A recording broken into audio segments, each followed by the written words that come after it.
Hi everyone, welcome to International Business. Unit number 6. In unit number 6, we're going to be talking about the foreign market exchange. So, this unit somehow it's important because we need to understand that whenever we are dealing with, whenever we're doing business in another country, there will be a constant exchange of currency. That means that if we want to put our products in another market, we need to receive that money. So if it was, let's say, for example, in Vietnam, you have in Vietnamese dongs and you need to translate it to Korean wons. It sounds easy, but in the end, we may have to do a lot of fluctuations in terms of maybe change it first to USD and then from USD to Korean won. And in those kind of changes, we may lose money. Specifically, whenever there's depreciation of a certain currency, that affects us because if we need to pay suppliers, we may not have enough money to pay for the suppliers, or so, or perhaps we are not making as much profit as we want. So that is why this unit is important. In this case, you can look first at this video and understand how forex or foreign exchange works. Generally, there's a lot of speculation in terms of currencies. Many of the investors use the foreign exchange in order to make profit and sell and buy and stuff. So that affects us as business managers. We don't follow specifically all the times the market, but we have because we have some pre-agreements with some companies. Well, I mean, let's say for example, we have a supplier and we have a pre-agreement of already setting the average of the exchange rate throughout the month in order to simplify it rather than following day to day. But anyways, FX market is one of the words. It's very lucrative, and maybe you can watch that video to understand a little bit more. Okay. So in this case, like I said, we have the foreign exchange market. Is a market where we convert all these currencies from one country to another, and then of course we have the exchange rate. Exchange rate is how what is the rate of changing one currency to another. Maybe you have traveled before and then you had to buy euros or so, and that is simple as that. It's exchange rate. Okay. So in this case, why, again, like I was saying, why we have to do currency conversion? Because in this case, to convert export receipts, what we get paid, what we need to pay, what we have to do from licensing agreements, we need to pay for products or services, we need cash in terms of spare cash for cash flows, and of course, and like I said, in this case, there's currency speculations. This currency speculation is like I was telling you just earlier now, which is every day there's a forex market, and then of course, if there is, let's say for example, there is some problems in Turkey, so there's some political problems, so there's a speculation that maybe the currency is gonna go down, so that affects the market of the currency and then goes down, and then of course it affects us because maybe we have some business in Turkey. Okay. Anyways, for this, we have the we need to protect ourselves, and we need to understand that the foreign market exchange is risky. So we need to protect ourselves in terms of there's some risks. So we have some strategies. For example, the spot changes, forward exchange, or currency swaps. And let's look at this one. So in this case, for example, when we talk about the spot exchange, we usually calculate the foreign exchange on a daily basis. This one usually is determined by interaction between supply and demand, how much of the currency is asking to a certain country, and back and forth. So in this case, when we have this spot exchange rate, what we try to do is to look at the average of the whole month and try to negotiate it. Of course, sometimes it's not possible because the exchange is too much, but that means there's a lot of political stability or economic instability. And of course, we need to take that into consideration. But it's something that we did already in previous units, which is calculating the risk, political and economical risk into that country, and see whether that can affect us massively in the spot exchange. The same thing also we have the forward exchange, which is occurs when two parties agree to exchange currency and execute the deal at some specific date in the future. So in this case, for example, we agree that it can be for 39 or 180 days into the future. So in this case, this works against us most of the time, because in the end we don't know how the exchange rate is going to be affected in next amount of time. It could be for our benefit, because maybe the exchange rate went better for us, but sometimes it can work negatively, because maybe the currency started to go negatively, started to depreciate, and then of course that means that we get money, less paid money. And also we have the currency swaps, which is simultaneous purchase and sale of given amount of foreign exchange for two different value dates. So in this case, we do the swaps of the different currencies at a certain amount of time. This one, of course, when we do the swaps, it's a way that we can avoid risk, but again, it's buy and sell, so it can be positive, it can be negative. But this one, mostly we understand that at some point of time we will do the exchange one more time, so we will see it as a positive thing. Okay, very good. So in this case, we have that the foreign exchange market is a global network of banks, brokers, and foreign exchange dealers connected by electronic communication systems. So in this case, we need to understand that this is a very complex market where there's many people involved, many people moving the money, and then of course it's a market. So in this case, it's a perfect market, because in the end the manipulation is little. It moves according to many factors, right? So anyways, we have here, for example, it says that most transactions involve US dollars on one side, and the US dollar is a vehicle currency. So again, different currencies have different functions. In this case, for example, when we look at, for example, the Japanese yen is a currency that is used to hedge. In this case, sometimes, for example, if we know that there's going to be a lot of fluctuations in the euro or the US dollar, we will change into gold, or we will change into the Japanese yen, which somehow is safe havens. Sometimes they are more stable currencies. No, in the case, for example, on the other case, we have the Chinese yuan. Chinese yuan is manipulated by the Chinese government. There's not much fluctuations because they keep it stable. They say it's unethical, but that's their problem. Anyways, in this case, we're looking at different things to determine the rate fluctuation, which could be the country's price inflation. In this case, I'm going to explain a little bit that. The country's interest rate, and the market psychology. So three main things that may affect the currency. So in this case, for example, we talk about the price inflation. So in this case, when we're talking about the price inflation, maybe you have asked yourself, if everybody, let's assume your monthly income were let's assume that very simple, maybe you have said before, what if the government prints more money, then everybody can have a lot of money? Well, no. If everybody has a lot of money, that means there's not enough resources for everyone. So that means people have to raise their prices, and that's called inflation. So in this case, we have inflation when the government is printing more money than they should. So this happens often, devaluates the currency. And that happens very often in underdeveloped countries, that there's too much money flowing in the economy. It loses its value. I can share you my experience last time I went to Nigeria, and then you have the currencies already in millions, but differently than Korea, when you need to pay some amount of things, there's so many bills that you have. They give you like sometimes the bag. Last time I got a full bag of bills. So yeah. Anyways, that's an example of inflation. So in this case, we have, for example, we can talk of the law of the one price. In this case, when we have, for example, products in different markets, but it's very difficult to adjust to the inflation of the country. So we say, okay, we will sell the same price across every single country. And that is a strategy that we have.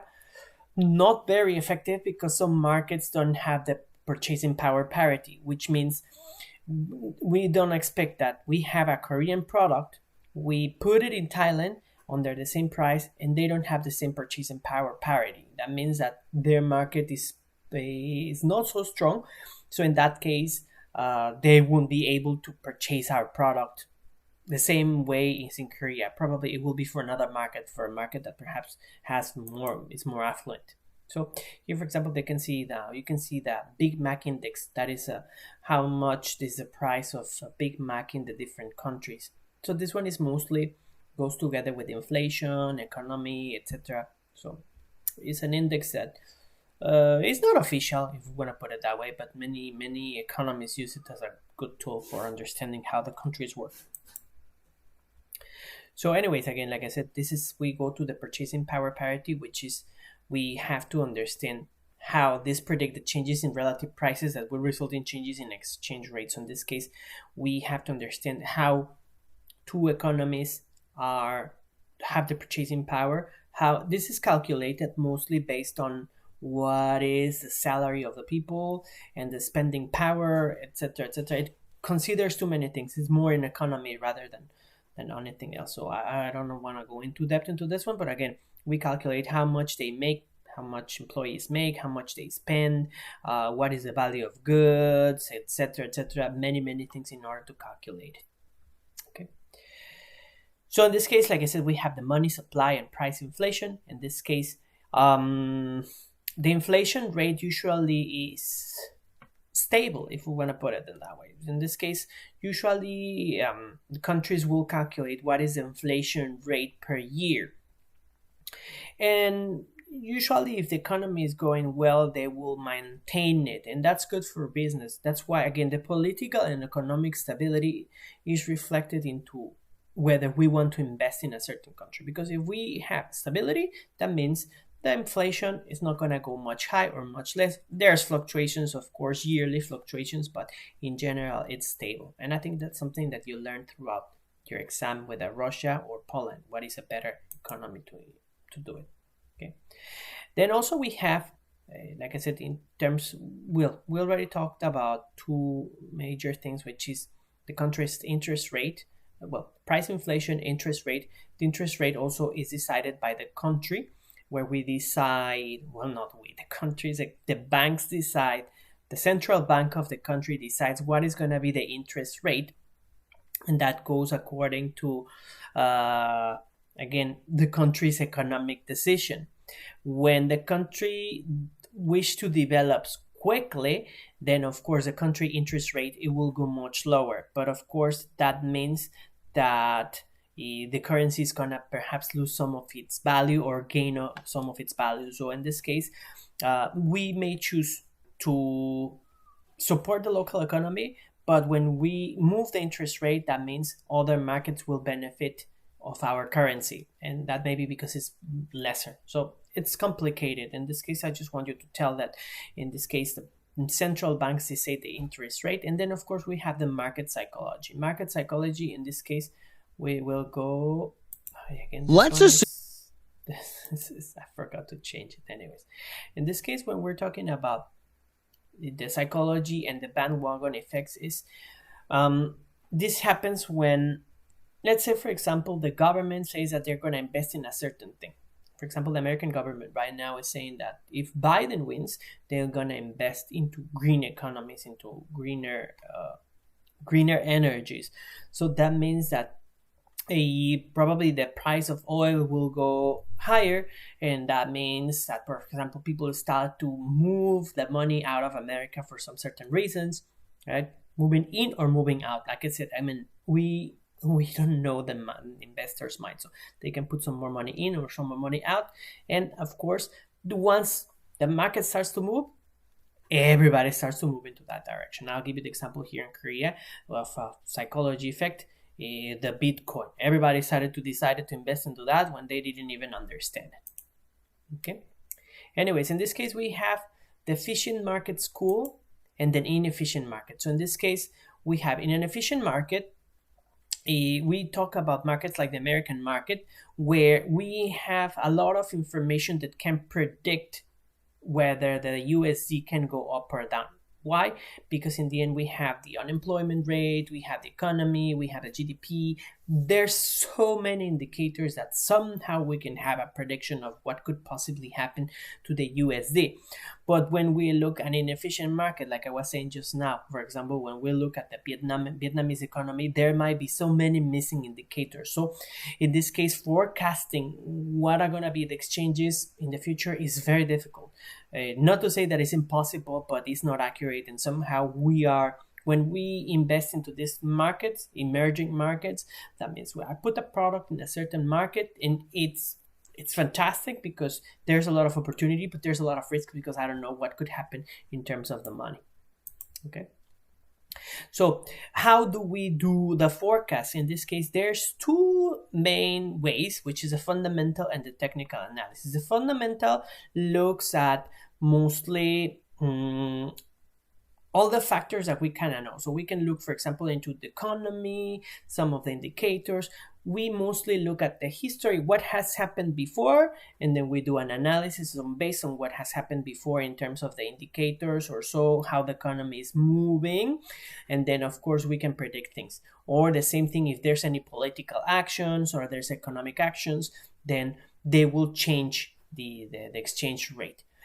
That is one. And the other one is a technical analysis. That is, rather than looking into past or previous behavior, we look into patterns of, here, let's say, for example, the problem is you don't know candle charts. But anyways, there's like, for example, the candle charts. When you look at investors, and say, the money go up. Sometimes there's some patterns that indicate that once it reaches a certain level, it will drop. And then based on that, we can forecast that a certain currency can go lower or higher. But that is more on a technical analysis, more on rather than indicators of economy or so. We just look at charts. The charts will say everything. We don't really hear the noise of what the president is saying.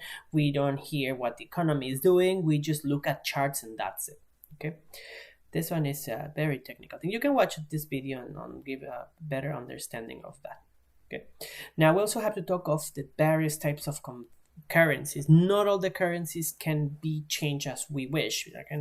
There's freely convertible. In this case, the people that live in the country and the people that can live outside can unlimited changes of currencies. They can do it as free as they want. This one we have also the externally convertible, which is people that non-residents only can exchange their holdings into the domestic currency. There are some currencies that perhaps don't allow it openly, or we have to do it only on a certain currency here. And also we have the non-convertible, which is both residents and non-residents are prohibited from converting their holdings. This is case, for example, right now, I think Venezuela is in that. I'm not very sure if it's only externally convertible. But anyways, I will look for you, but I'm almost sure right now they're into that externally convertible and passing to non-convertible. North Korea is already a non-convertible one. Okay, very good. In this case, for example, so the main reason to preserve foreign exchange reserves and prevent capital flight. So in this case, we have to understand what could possibly are the changes and not rush into changing into a certain currency, because like I said, there's many changes. And sometimes if we say, okay, right now we're in a crisis where